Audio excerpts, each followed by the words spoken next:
ہوا اور الحمدللہ جلسے چلتے جا رہے ہیں. اس وقت سے ایک صاحب بھی یہ پھولوں کے لیے جو ہے بول کے ہیں میں ہمیشہ جو ہے جلسے میں پھولوں کا انتظام میں کرتا ہوں بول کے آج بھی وہی شخص جو ہے پھولوں کا انتظام کیے ہیں. تو یہ پھول پہنانا بھی جو ہے ایک خوشی ہے ہم سب کو کہ ہم نے جو ہے تعلیمات مہدی موعود علیہ السلام ہمارے رگ رگ میں بسانے کے لیے ہمارے زندگیوں میں اپنانے کے لیے آپ کی تعلیمات یہاں جو ہے بہت ضروری ہے.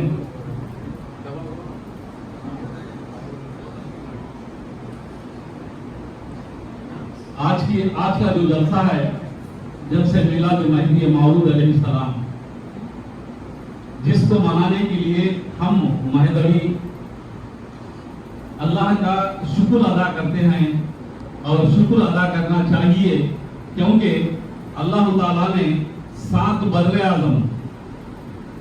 اعظم بولے تو کانٹیننٹس کھنڈالو بولتے 7 کھنڈالو تیلگو میں بولے انگلش میں کانٹیننٹس بولتے جو 7 ہیں وہ 7 بر اعظموں میں دنیا میں 195 ممالک ہیں کنٹریز 195 کنٹریز میں 4300 مذاہب ہیں 4300 مذاہب کے ماننے والے ہیں اور ان سب میں اللہ تعالیٰ نے ہم کو چنا ہے.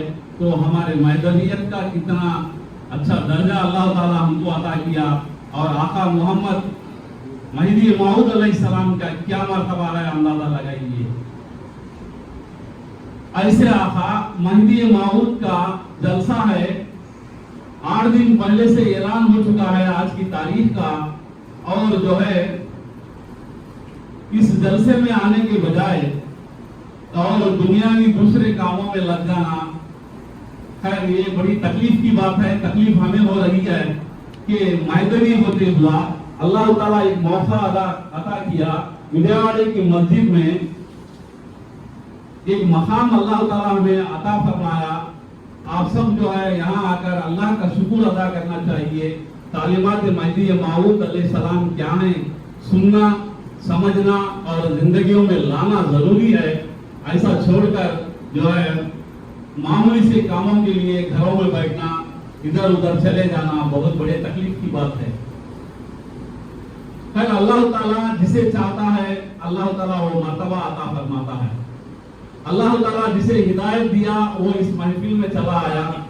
اللہ تعالیٰ جس کو جو ہے اپنے قریب لانا چاہتا ہے اس کو مسجد کو بلاتا ہے. یہ آپ سب کو معلوم ہے. تو اللہ تعالیٰ ان تمام 4300 مذاہب میں سے ہم مہدویوں کو چن کر جو ہے یہ چیز ہمیں عطا فرمایا اور کئی قسم کے گندے لوگوں سے ہٹا کر ایک ایسی قوم کو اللہ تعالیٰ اپنے لیے چن لیا. اس کی صفت کیا بتاتا ہے یحبونہم و یحبونہ. یہ لوگ ایسے ہیں کہ اللہ ان سے محبت کرتا ہے اور وہ افراد اللہ سے محبت کرتے ہیں. یہ مہدوی ایک ایسی چیز ہے جس کو اللہ تعالیٰ محبت کرتا ہے. یہ بہت بڑی بات ہے. باریکی سے دل تھام کر قبلہ روح ہو کر اگر ہم سوچے ہم کیا ہیں ہماری حیثیت کیا ہے اللہ کے سامنے قبلہ روح ہو کر سجدے میں جا کر گڑ گڑا کر روتے ہوا اگر ہم دعا مانگے تو اللہ تعالیٰ ہم مہدیوں کی دعا کو رد نہیں کرتا. عشق مولا کی لگن دل میں لگانے آیا. حضرت مہدی موعود کا آنے کا مقصد میں بتا رہا ہوں آپ کو. حضرت مہدی موعود اس دنیا میں آنے کا مقصد کیا ہے؟ عشق مولا کی لگن دل میں لگانے آیا. جینے مرنے کا چلن ہم کو سکھانے آیا. راہ پر علم و بصیرت کی چلانے آیا. خواب غفلت سے جو انسان کو جگانے آیا. ہر حقیقت کی حقیقت کو جگانے آیا.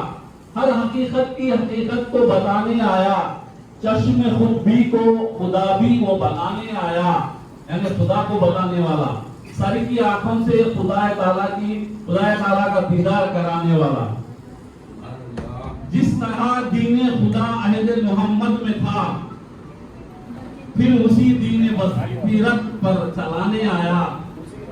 مہدی دین خلیفہ و خدا کا بے شک کنتو کنزن کے خزانوں کو لٹانے آیا۔ سبحان اللہ، سبحان اللہ۔ اب آپ کئی سال سے سنتے آ رہے ہیں حضرت امامنا سید محمد مہدی موعود کی سیرت کے تعلق سے، اور یہاں پر 3 نوجوانوں نے بھی سیرت مہدی موعود پر روشنی ڈالے ہیں۔ تو میں آپ کو ایک چھوٹی سی بات بتا کر میں اپنی جگہ لیتا ہوں۔ امامنا مہدی موعود کا آنے کا مقصد کیا ہے اور آپ کا مرتبہ کیا ہے؟ مہدی موعود کا مرتبہ صراط مستقیم پر اللہ کی طرف سے معمور کردہ ہے۔ اللہ تعالی حضور امامنا مہدی موعود کو معمور کیا ہے اس واسطے کہ وہ ہم کو صراط مستقیم پر چلائے، صراط مستقیم کی دعوت دے۔ صراط مستقیم پر وہی بلا سکتا ہے جو اللہ کی طرف سے معمور کیا گیا ہو۔ 4 احادیث کی کتابوں سے یہ حوالہ دیا گیا ہے۔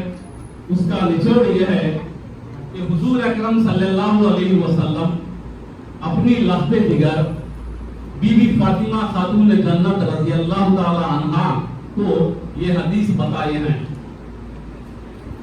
کہ جس میں امام مہدی کی علامتیں نشانیاں بتائے ہیں۔ 4 کتابوں میں الگ الگ سے یہ احادیث ہیں۔ اب وہ احادیث کے نام پیجوں کے ساتھ اب اتنی فرصت اپنے نہیں ہے بتانے کے لیے، مگر آپ یہ تمام باتیں یاد رکھنا اور جاننا ضروری ہے کہ امام مہدی موعود علیہ السلام کا آنے کا مقصد کیا ہے، اور حضور اکرم صلی اللہ علیہ وسلم اپنی بیٹی سے فرما رہے ہیں کہ مہدی علیہ السلام کی نشانیاں علامتیں کیا ہیں۔ وہ یہ ہے کہ امام مہدی کے ذریعے آخری زمانے میں دین اسی طرح قائم ہوگا جس طرح شروع زمانے میں مجھ سے یعنی محمد رسول اللہ صلی اللہ علیہ وسلم سے قائم ہوا تھا۔ اب صراط مستقیم کیا ہے؟ جو چیز بتائی گئی تھی وہی چیزیں امامنا مہدی موعود نے بتایا۔ صراط مستقیم ایک اللہ کو جاننا، اس پر ایمان لانا اور جو ہے اللہ کی بتائی ہوئی باتوں پر جو ہے عمل کرنا، یہی صراط مستقیم ہے۔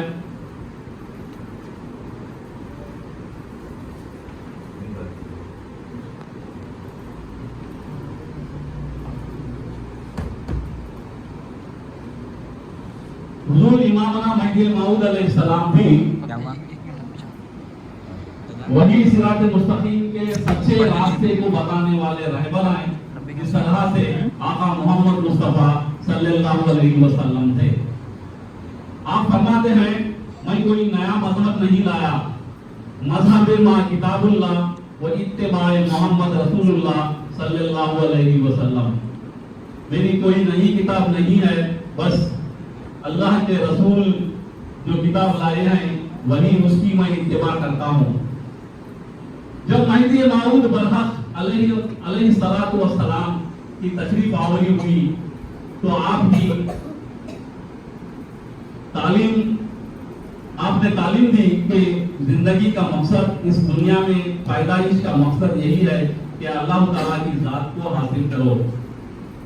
مہدی موعود علیہ السلام ہمیں تعلیم دیتے ہیں کہ ہمارے دنیا میں پیدا ہونے کا مقصد کیا ہے؟ اللہ کی ذات کو حاصل کرنا۔ اللہ کی ذات کو حاصل کرنا یہ معمولی بات نہیں ہے۔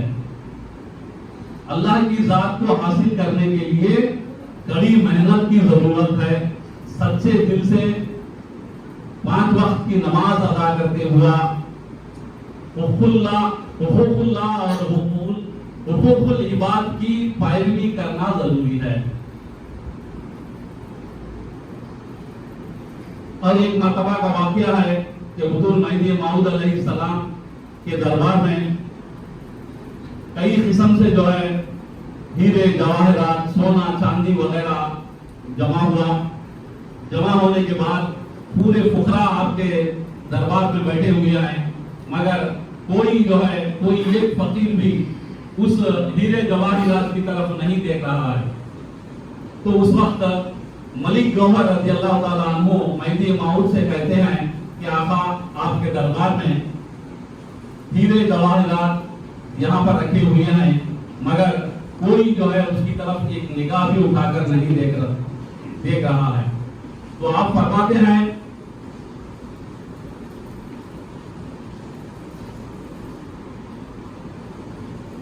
تو مہدی موعود نے اس موقع پر اپنے مبعوث ہونے کا مقصد بھی یہاں پر بتا دیا. اس بات کا ایک جواب ہی نہیں بلکہ آپ کا مبعوث ہونے کا مقصد بھی کیا ہے یہاں پر بتا رہے ہیں کہ خوشی مناؤ. یہ اللہ تعالیٰ کا شکر ہے کہ اللہ تعالیٰ نے ان کے دلوں میں مال کی محبت نہیں ڈالی. خوشی مناؤ کہ اللہ تعالیٰ نے ان کے دلوں میں مال کی محبت نہیں ڈالی. اگر جس کے دل میں مال کی محبت ہے اس دل میں اللہ کی محبت نہیں ہوتی، اور جس دل میں اللہ کی محبت آ جاتی ہے اسے مال سے محبت نہیں ہوتی.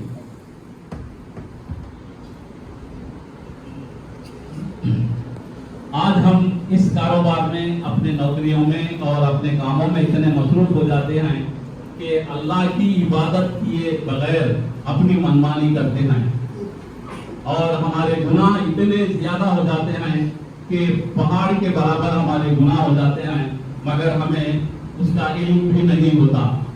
تو اسی اثنا میں یہاں پر ایک واقعہ ہے کہ ایک مرتبہ کا واقعہ ہے کہ قیامت کا منظر ہے. اللہ تعالیٰ کے سامنے ایک بندے کو لایا گیا جس کا جو ہے گناہوں سے گناہ اتنے زیادہ ہو گئے کہ ترازو میں ایک پلڑا جو ہے گناہوں کی طرف ہی جھک گیا، اور جو ہے دوسری طرف کچھ نیکی نہیں ہے اور اس کا پلڑا جو ہے گناہوں سے بھاری ہو گیا.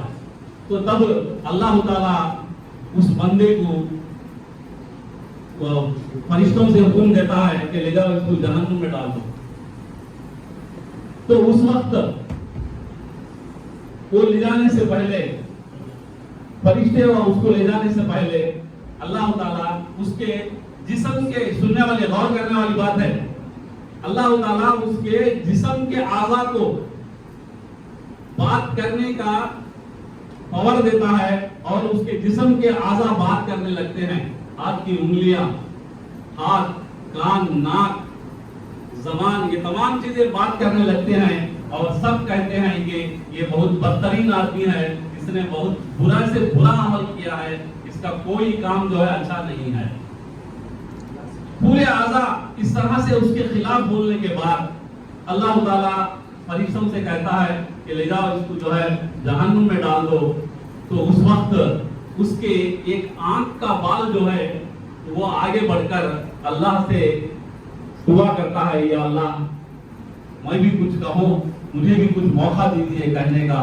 تو اللہ تعالیٰ فرماتے ہیں کہ کہو تمہاری کیا بات ہے.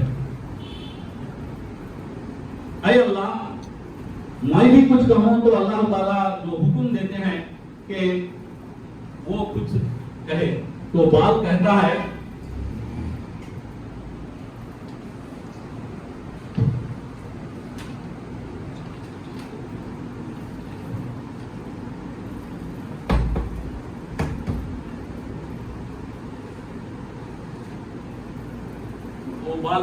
کہ میں نے ایک مرتبہ سنا تھا کہ تیری یاد میں، تیرے ڈر سے، تیرے خوف سے اگر ایک مرتبہ بھی کسی کے آنکھ نم ہو گئے تو جو ہے تو بخش دوں گا بول کر کہا ہے. اس واسطے یا اللہ یہ آدمی ایک مرتبہ تیرے ڈر سے، صرف تیرے ڈر سے اتنا رویا کہ اس کے آنکھ بھیگ گئے تھے. میں بھیگ کر ترتر ہو گیا تھا.